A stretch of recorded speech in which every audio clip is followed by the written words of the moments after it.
Seizing or neutralizing the area around Yampil is key. The psychological toll on the Russian military is profound. We're seeing exactly why that 96% drone loss figure is so high. The most dramatic shift in Ukraine's battle plan is that they are no longer just defending their own soil. And for Putin, the logistical nightmare is only just beginning.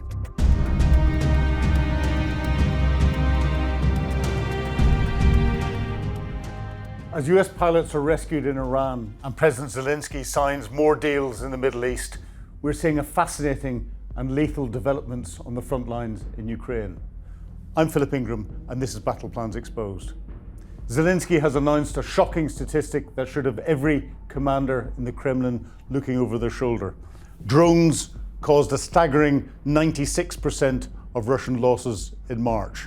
This confirms a massive shift in the battlefield that has ramifications for combat across the world, from the trenches in the Donbass to the current escalation in Iran. In other disastrous news for Vladimir Putin, the Russian Air Force is in the middle of literal freefall, losing 4 combat aircraft in just 4 days. On top of this, we'll look at the tactical mess unfolding for Russia in Zaporizhia and Ukraine's devastating deep strikes that Kyiv is inflicting on the Russian war machine and its economy. But first, let's take a look at some clips from the front lines. Now, this is a significant catch. We're looking through the eye of the Ukrainian Ram-2 loitering munition. Its target, a Russian Tor M2 air defense system, tucked away on a tree line in the Bryansk region.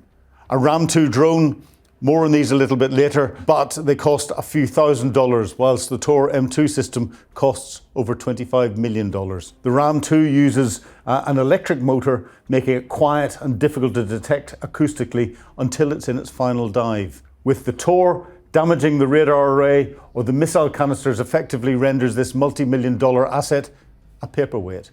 By blinding or destroying Russian air defense nodes like Tor, Ukraine creates corridors for larger, more destructive assets to operate through, attacking Russian operational level or strategic level targets. In our next clip, we see Ukraine destroying Russia's most feared weapon. This is a TOS-1A thermobaric multiple launch rocket system. It uses fuel air clouds to create a massive pressure wave, generating high temperatures and massive blast effects. These need to be driven close to the edge of the battle to be effective, usually 6 to 10 kilometers from the front line. The TOS-1A is an area denial weapon. It's designed to wipe out everything in a specific square of land. It is notoriously imprecise and causes massive collateral damage. This is the opposite approach to Western weapon systems, which use precision-guided missiles. And this strike marks yet another critical loss for the Russian 16th Army Corps at a cost of about $20 million. And a significant win for the Ukrainian drone tactics in the Kharkiv region. Okay, so what you're looking at is the end of the voyage for the VOLGO-BALT 138. This isn't a warship, but in Putin's total war, it is a high-value target. This cargo vessel was caught in the Sea of Azov, reportedly carrying a hull full of stolen Ukrainian grain. The same grain Egypt has now withdrawn from purchasing, thanks to reported pressure from Saudi Arabia, following Ukraine's defense deals with the head of Saudi Arabia. We remember he went in to try and support Saudi Arabia and other Gulf regional leaders when it came to dealing with the Iranian drones being rained down on them after the US attack on Iran. It seems that President Zelensky has negotiated even more deals whilst he was there. And for a grain carrier to burn like this, the impact, likely from a Ukrainian maritime or aerial drone, has clearly compromised the engine room or fuel stores. This is the Shadow Fleet in action, trying to slip through the Kerch Strait to turn stolen assets into Russian profit. The Sea of Azov was once considered a Russian lake, safe from the reach of Kyiv. But as we see the ship listing and the glow reflecting off the water, that sense of security has evaporated. Reports indicate 3 crew members died. It's a stark reminder, if you're carrying stolen goods in a war zone, there's no such thing as a safe harbour. With all the dominance of drones, this clip is interesting as it shows the literal brain of modern Ukrainian artillery. This is the Crip-A automated fire control system being operated from within the armoured camp of the 2S-22 Budana. Notice the interface. It's intuitive, tablet-based and designed for speed. As the commander selects the target on the screen, the automated systems take over. Hydraulic stabilizers deploy automatically. In the past, this required manual labor and precious minutes. Now, it's seconds. The Crippling system integrates drone feeds, satellite data, and topographic maps. It calculates ballistics instantly, factoring in wind, humidity, and shell type. It also factors in barrel wear. When the operator hits confirm, the gun aligns itself with surgical precision. This removes the human error factor from traditional sightings. It's using a 155mm system, allowing it to use the full suite of Western munitions, including the GPS-guided Excalibur. The Bodana can be back on the move before the first shell even hits the ground. This level of automation is what keeps these crews alive in an environment dominated by Russian counter-battery radar and Lancet drones. It's Ukrainian-made, showing they are actively innovating and digitizing their frontline hardware. And despite the saturation of drone technology, Ukraine finds a use for artillery. And why is this? Well, artillery is an area weapon. It has still got utility. Drones tend to be more precision-fired pieces of weaponry. And you want to dominate an area to deny it to the enemy, deny their access, to hit large areas where there are infantry, to hit large areas where there are concentrations of equipment. And this is where artillery comes into its own. And it can be fired from even more kilometers behind where the drones are working on. So as an area weapon, having a massive effect on the ground, having it instantaneously and able to shoot, scoot, reload, refire and engage, it is a devastating weapon system.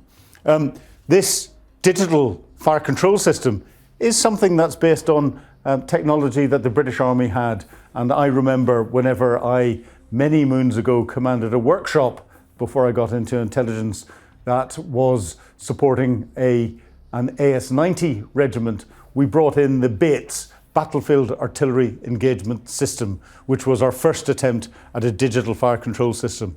Oh, how things have developed today. And what the Ukrainians have got is significantly better. And that's an understatement. And in our final clip, for 2 years we've been waiting for this. It's the first public confirmation that the Swedish-made RBS-15 anti-ship missiles are now active in the Ukrainian Navy's arsenal. And as you can see, they aren't just sitting in a warehouse. Look at that cold launch, the initial boost that kicks the missile clear of the vehicle before the turbojet takes over. These systems, likely the Mark III or even the latest Mark IV versions, are some of the most versatile anti-ship weapons in the world. They're not exclusively for ships, they can strike land targets with surgical precision. And what makes the RBS-15 so dangerous for the Russian Black Sea Fleet is its sea skimming capability. It flies just meters above the waves, making it incredibly difficult for radar to pick up until it's far too late.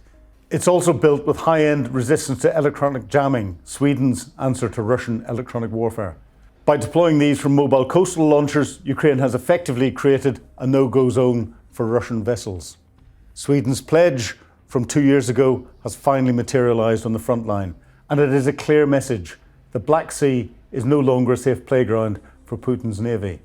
I think the Ukrainians have managed to put that message across almost from the first week of this war with Russia. Now let's pivot to the front lines in Ukraine. First, in western Zaporizhia. The Kremlin's narrative is colliding with cold, hard reality.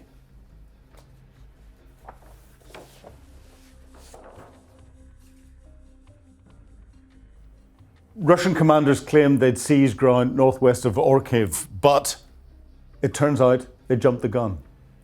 Those captured villages were actually just temporary holes poked by small infiltration units. Ukraine has since severed their supply lines and sent those units packing.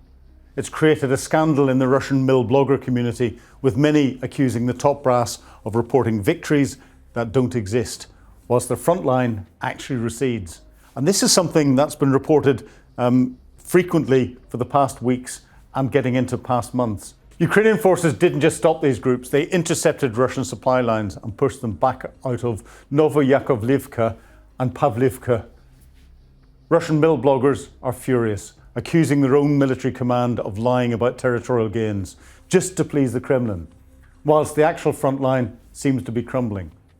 This is all to advance towards Zaporizhia, and we're seeing Russian forces redeploying large columns of military equipment from Donetsk forward to Zaporizhia, averaging 50 to 60 vehicles, including transporters carrying armoured vehicles.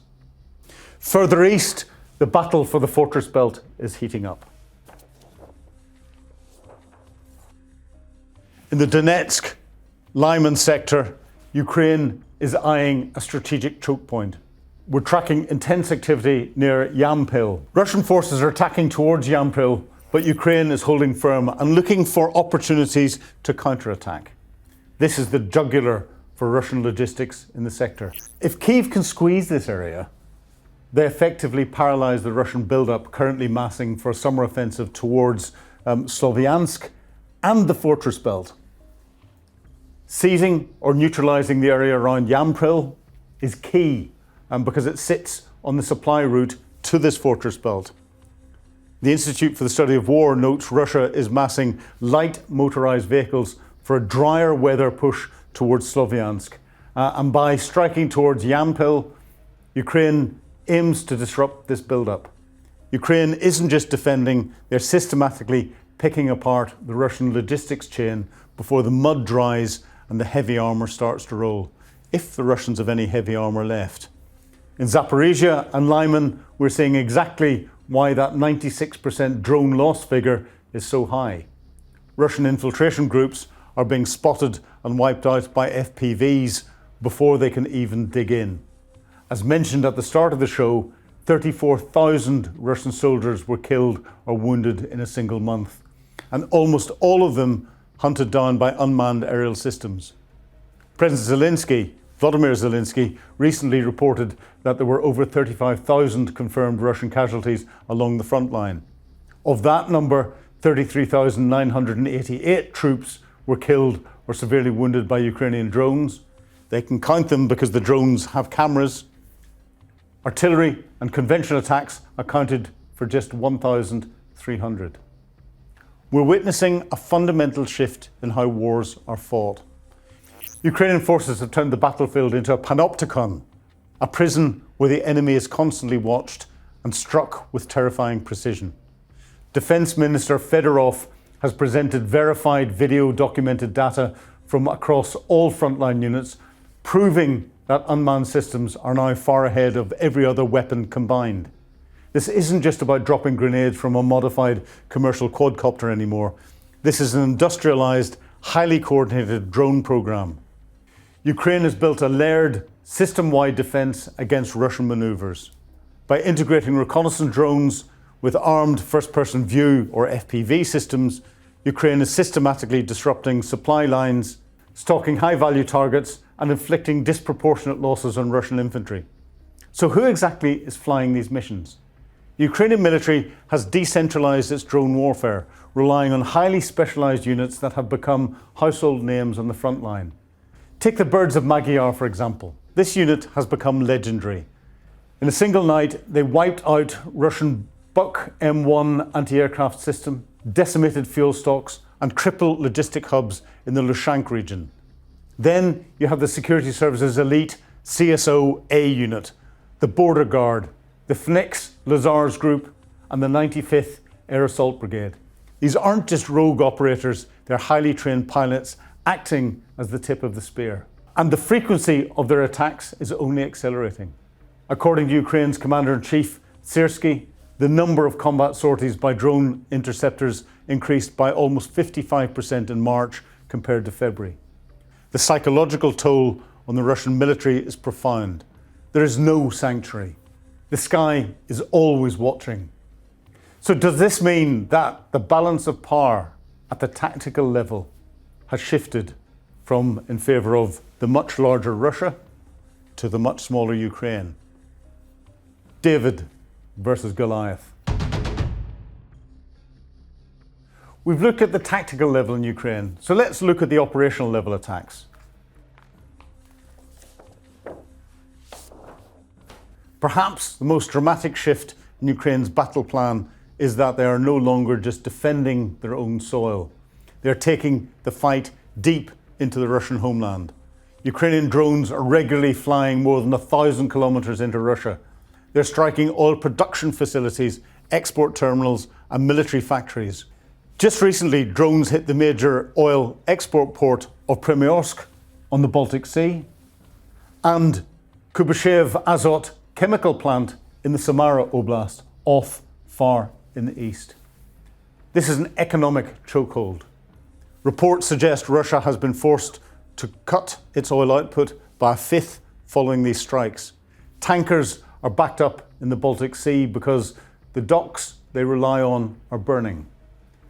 Let's have a look at some of the recent strikes. Strike 1. Ukrainian long-range drones targeted the Kirovsk airbase in occupied Crimea. This wasn't just a nuisance raid, it was a precision removal of specialised Russian assets. Look at the first set of thermal impacts. These are the hangars and pre-flight facilities for the Orion heavy UAV. The Orion is Russia's answer to the Bayraktar, a high-endurance strike and reconnaissance platform. Intelligence confirms 4 of these units, costing roughly $5 million each, were wiped out alongside the control centre. The secondary explosions tell the story of the warheads used here. Reports suggest Ukraine utilised its new FP2 middle strike systems carrying a massive 60 to 100 kilogram payloads. That is a significant jump in power from the tactical FPVs we usually see, designed specifically to penetrate reinforced hangars. They also struck a rare target, an AN-72P transport aircraft. This is the patrol variant often used by the FSB for maritime surveillance and border security. Its unique overwing engine design makes it instantly recognisable. Seeing it engulfed in flames is a massive blow to Russia's ability to monitor the Black Sea corridor. We also see the destruction of the P-37 mech radar. This is a mobile long-range surveillance system, and by blinding this sector of the Crimean coast, Ukraine is clearing the radar fog for future missile or drone strikes. It is a textbook example of shaping the battlefield. Note that this was a joint SBS and HUR operation, and the coordination between the newly formed unmanned systems forces and military intelligence is becoming increasingly lethal. So strike 2. There was an attack on the logistics hub in Svitlodarsk, which is deep in Russian-occupied south of Ukraine. This isn't just another warehouse fire, it's a demonstration of how the front line is no longer a fixed line on a map. Notice the labels here: fuel trucks and a massive supply warehouse. This facility is roughly 60 kilometers from the active front line. And for a standard FPV drone, which usually has a 5 to 10 kilometer reach, this should have been a safe zone. But look at the FPV feed as it enters the hangar. The signal is crystal clear, right until the moment of impact. This suggests the drone wasn't flying solo. It was likely carried into the area by a mothership, a larger drone like the Queen Hornet, which acts as a long-range delivery system and a signal relay. The secondary explosion is massive. By targeting fuel trucks inside the structure, the operator has ensured the entire logistics node is gutted. This is precision attrition. You don't need a $500,000 cruise missile to take out a warehouse when a $500 drone delivered by a carrier can do the job with identical results. For the Russian military, this is a game changer in the worst way. It means their safe, rare area logistics are now within the tactical strike radius of Ukrainian drone teams. If you can't park a fuel truck 60 kilometers back without it being hunted, your entire offensive capability starts to grind to a halt. So strike 3, the Alchevsk metallurgical plant in occupied Lushansk. One of the largest in the region. It was targeted following a precise, devastating strike by the Ukrainian SBU. Look at the thermal signature as the drone tracks in. They aren't just hitting random buildings, they're targeting the heart of the facility. We can see direct hits on the blast furnaces and the critical pipeline networks. This is the second major hit on the site in just a single week. Alchevsk isn't just making steel for girders, it's a primary supplier of armoured plating and specialist steel used for artillery shells. By taking out the electrical substations as you see here, Ukraine has essentially cut the power to the entire industrial complex. Without electricity, those furnaces cool, the steel hardens, and the factory is effectively dead in the water. This is a strategic masterstroke. It's one thing to destroy a tank on the front line, it's quite another to destroy the factory that produces the steel to build the tanks in the first place. The SBU is moving the zero line deep into the rear, and for Putin, the logistical nightmare is only just beginning. Strike 4. Now for what might be the most significant naval strike of the year. Ukrainian maritime suicide drones have successfully penetrated the supposedly impenetrable harbour of Novorossiysk. The target, the Admiral Makarov. This Grigorovich-class frigate has been a primary launch platform for the Caliber cruise missiles that have terrorised Ukrainian cities for years.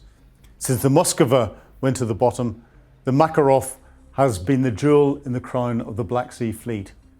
Look at the thermal feed from the drone as it weaves through the harbour defences. You can see the silhouette of the frigate perfectly. The Russians moved their fleet to Novorossiysk specifically to escape these drones. Clearly, that distance is no longer a shield. The impact is direct. By hitting a vessel of this calibre in its home port, Ukraine is doing more than just damaging a ship. They're effectively neutralising Russia's ability to project power from the sea. If the flagship isn't safe in Novorossiysk, having been forced out of Crimea in the first place, then nothing is. This is a massive blow to the Russian naval prestige and a major win for Kyiv's long-range maritime strategy. Strike 5, and last but not least, this is the Sea of Fire in the Nizhny Novgorod region, over 800 kilometers from the Ukrainian border and east of Moscow. This is the Kostovo oil refinery, Russia's fourth largest, and it's the latest victim of Kyiv's relentless campaign against Russian energy. The intensity of the flames suggests a direct hit on the distillation columns or primary processing units. These are the organs of the refinery. If they're destroyed, the entire facility stops producing fuel. Located east of Moscow, Kostovo is a critical hub that fuels the Russian military's heavy armour and provides a massive chunk of the country's export revenue. So Russia simply cannot defend everything. They have to make an impossible choice. Do they pull the remaining air defence systems back to protect their lucrative oil refineries, or do they leave them on the front line in Ukraine to protect their troops? Either way, Ukraine's mid-range strike campaign is bleeding Russia dry, halving the rate of Russian battlefield advances over the last 3 months. And from a Ukrainian perspective, what we're seeing is the birth of a new military superpower. The world is watching and the world is buying. President Zelensky has already concluded agreements with several Gulf states, including Saudi Arabia, the UAE and Qatar. These nations aren't just offering support, but they are buying into Ukraine's hard-won expertise.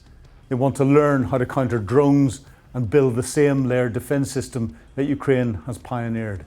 And the innovation isn't stopping at quadcopters. Ukraine is developing the FP9 air-launched ballistic missile, expanding its long-range strike capabilities. On the ground, they're integrating robotic systems into their trench networks, and military experts in Kyiv estimate that ground robots equipped with machine guns can hold positions for 45 days straight. And this could cut frontline infantry requirements by up to 30% by the end of this year. As one expert put it, send robots, not humans. And finally, let's take a closer look at the critical weapons driving this success for Ukraine.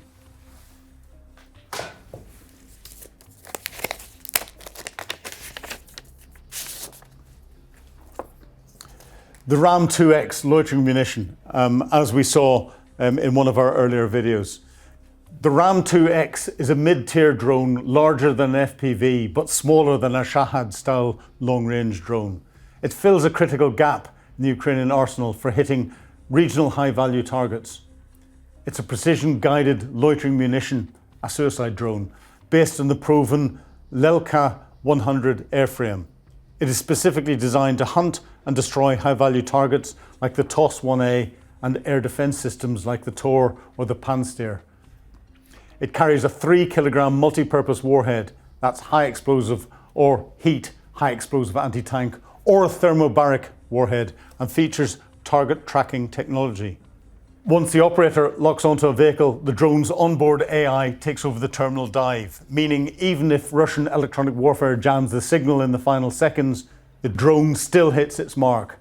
The RAM provides HIMARS-like precision at a fraction of the cost and can loiter over a target area for nearly an hour. The FP2 long-range economy strike drone, the strategic dismantler. The FP2 is the workhorse of the deep strike campaign against refineries like Kosovo and the metallurgical plant like Alchevsk. This is a fixed-wing, one-way drone designed for extreme range, reportedly capable of reaching targets over 1,000 kilometers away. It is designed for mass production using low-cost materials, often wood or composite plastics, to minimize its radar cross-section. It carries a larger payload than the RAM-2X, specifically designed to penetrate industrial structures or ignite fuel storage tanks. The FP2 is the reason Russian air defences are overstretched.